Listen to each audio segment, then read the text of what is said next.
Hello, I'm Dr. Richard Trammel, sports psychology consultant and president of Level 3 Sports in Birmingham, Alabama.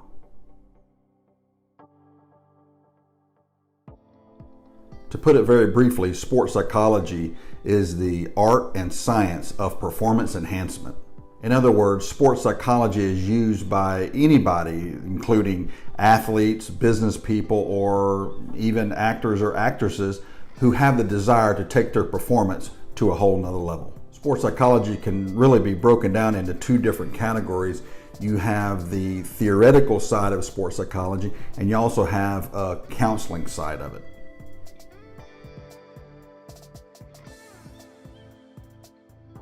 The theoretical side of sports psychology uses time-tested theories applied to situations in order to help a person take their game or their performance to another level.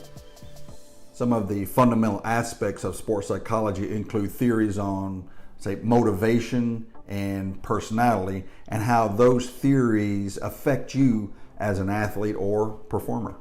Another aspect of performance psychology is called athletic counseling. Now, the difference between sports psychology and athletic counseling is that sport and exercise psychology is theoretically based.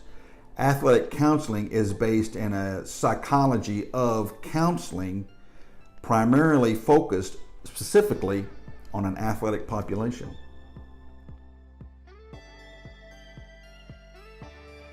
As you can imagine, there are many things that happen to an athlete not related to performance that directly affects performance. So in those instances, an athlete or a performer that's having a problem that's not linked, let's say, to a sport and exercise psychology theory, it really wouldn't do them any good. The foundation of sports psychology would not apply to that person. And that's where athletic counseling would be more advantageous for that individual. Athletic counseling can be likened to any kind of other counseling, except that it focuses specifically on an athlete or a performer. So in other words, let's say the athlete is having an issue off of the competition or off of the playing field that is affecting his or her performance. An athletic counselor can come in and then help that person sort of overcome any of those issues that could be affecting their performance. A common question that I get is, what kind of athlete uses sport psychology services? So a better question might be, what kind of athlete is not using sport and exercise psychology? I think we may all agree that the greatest athletes in the world are people that compete in the Olympic Games. And what you'll discover is that many Olympians, in fact most Olympians, use sport and exercise psychology services.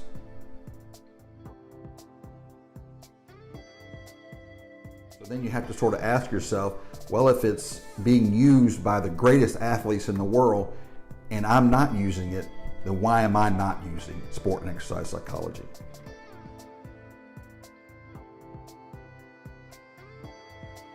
Think of sports psychology as just another tool you use to improve your performance. That's all it is a tool that you can utilize in competition to defeat your competitor, because more than likely, your competitor is doing everything he or she can do to defeat you.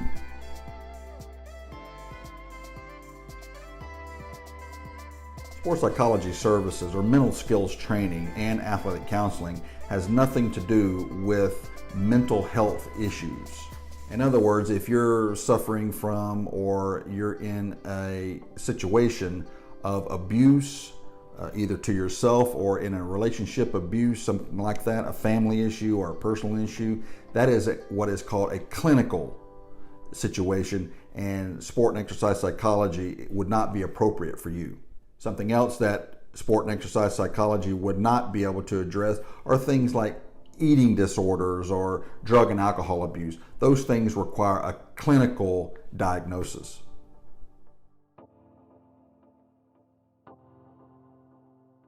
Some of the main concerns that people seek out sports psychology consultants for include things like expectations, and the number one thing is confidence. People that want to increase their confidence but they've hit plateaus along the way, they don't know what else to do, they'll seek out a sport and exercise psychologist or a consultant to help them get beyond the hump or the plateau that they're currently on.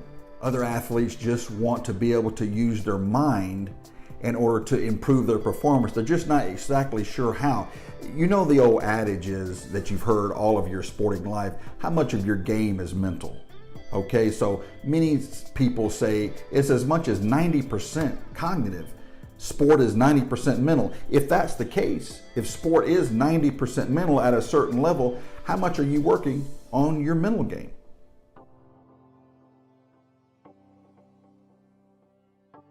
Many athletes, they don't know what to work on as far as their mental game is concerned, so they'll bring on a sports psychology consultant to help them understand the things that the science could do in order to elevate their performance.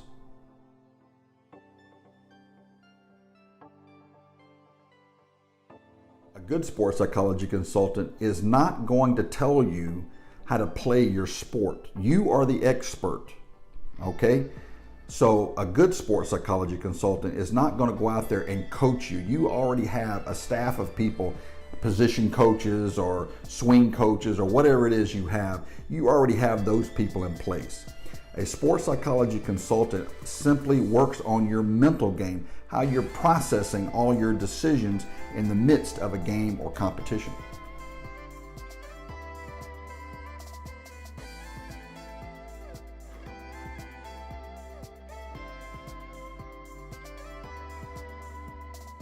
Sports psychology consultant will help you increase your confidence, showing you ways how to take your game from the level it is on to the next level using the fundamental, basic, theoretical tenets of sport and exercise psychology.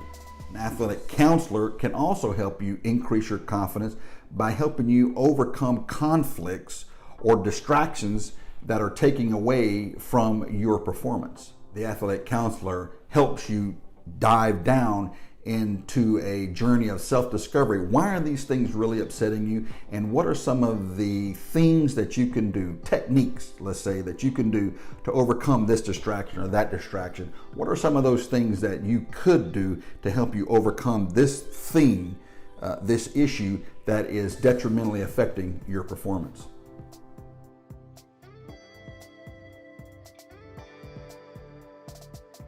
I would have to say, as a sports psychology consultant, the number one issue with all of my clients is increasing their confidence. Every competitive athlete wants to do better in their sport. In order to do better in their sport, they either have to go on the mechanical side of it, the swing or the kick or the free throw or something like that, the jab, something. They're looking for a change in that. Then after that, it's all right here. It's all in the mind. So they'll work in tandem with the coach and the consultant and put the pieces together in order to increase their confidence. That's the number one priority of, I dare say, all competitive athletes, is they want to improve. There's always room for improvement. How? If you're an NBA player or if you're a PGA Tour player, can you improve? Do you have the ability to improve? Absolutely. You ask every top competitive athlete in the world and ask them, can you improve? Is there any room for improvement? And the answer is absolutely yes. There is always things that you can improve upon. But one of the challenges of being a competitive player is that after you've mastered the fundamentals, after you've mastered the backswing, after you've mastered the jab or whatever it is that you're working on, what's left? What's left in your game? You know what's left in your game. It's all up here. It's all the way you are going at your sport, the strategies they're using to play your sport, the decision making that you're using, perhaps your emotional regulation that you're not using, you see. All of these things are the cognitive aspects of sport and performance psychology that a sport psychology consultant will help you improve. And once you get to that level, that's when a person like me comes in. That's when you make that phone call to somebody like myself.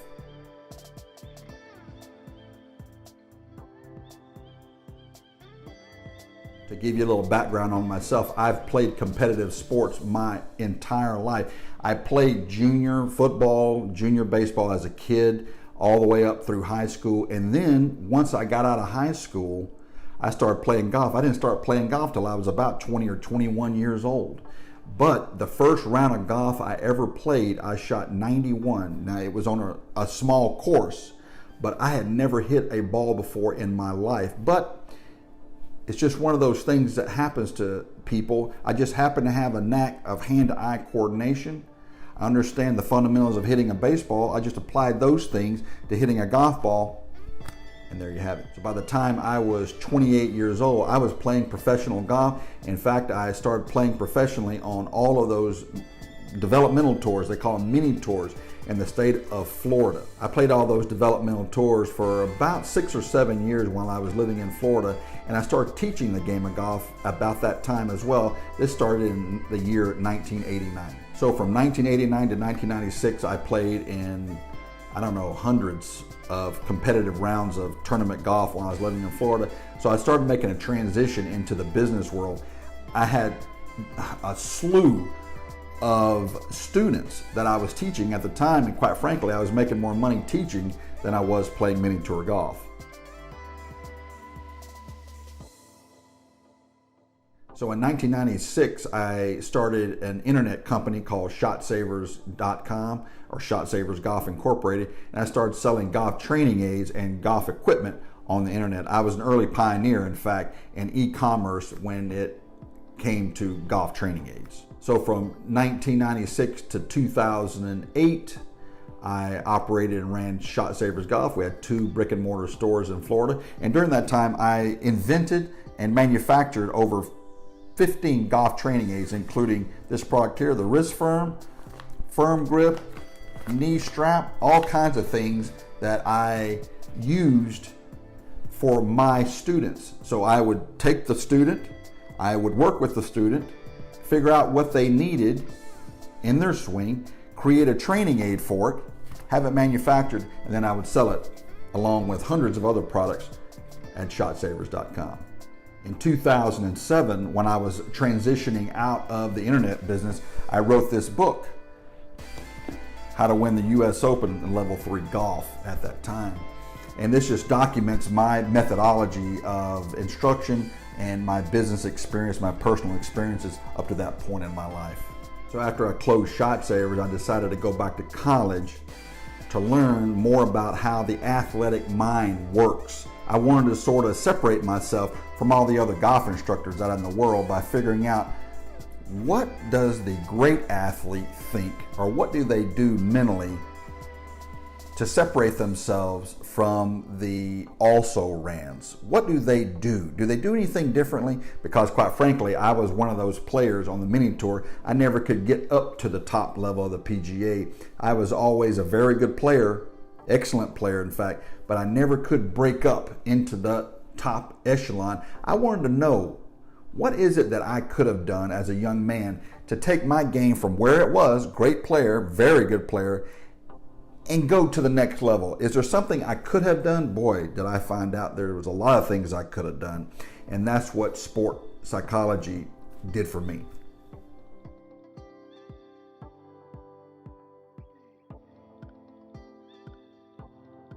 And quite frankly, that's what I can do for you. So I sort of have a unique practice.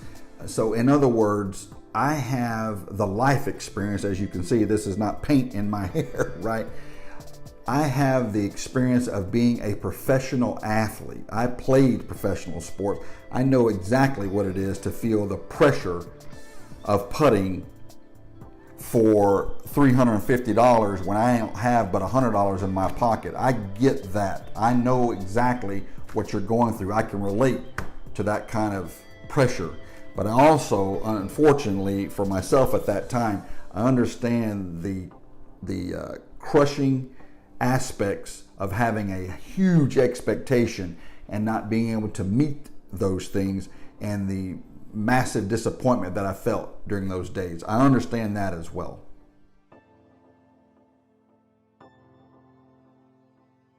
And the reason I'm telling you that is because a lot of young athletes get very upset because they're not meeting their preconceived expectations. This is why, a part of the reason why they become so upset after losing a game or losing a match, because they are not emotionally regulated yet to be able to handle those kinds of disappointments. And I think that's why I can relate to them so easily, is because I have been there and I can relate to the pain and the disappointment that they're experiencing. I graduated from the University of Alabama, summa cum laude. I was #1 in my class, and then I did the majority of my graduate work at Springfield College in Springfield, Massachusetts. My education actually consists of 3 different aspects. Sport and exercise psychology, so I have a doctorate in that. That's the theoretical foundations of performance.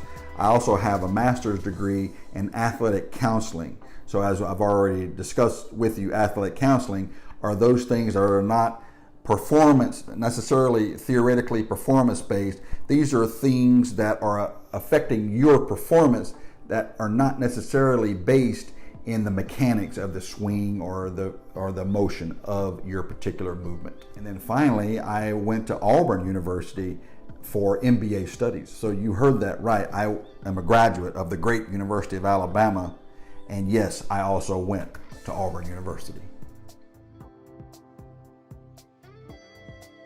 So how this process works is dependent on you. If you're ready to take your game to the next level, just call this number on your screen right here and set up an appointment with me. If I'm in the office and I'm free, I'll take your phone call. If not, just leave a time when it would be best for you and I will call you back. If you live in a 50-mile radius of Birmingham, then you can come and see me in my office. If not, then what I can do is do a Skype consultation for you. The first consultation is free. This is sort of like a needs assessment. What is it that you think you need? What are your needs? What are you trying to do? And then based on what you tell me, then I will build a program for you, specifically for you. So that's what mental skills training and athletic counseling is basically. So when you're ready to take that next step, when you're ready to take your game to the next level, give me a call and we'll take the journey together. Thanks again, and I hope to hear from you very soon.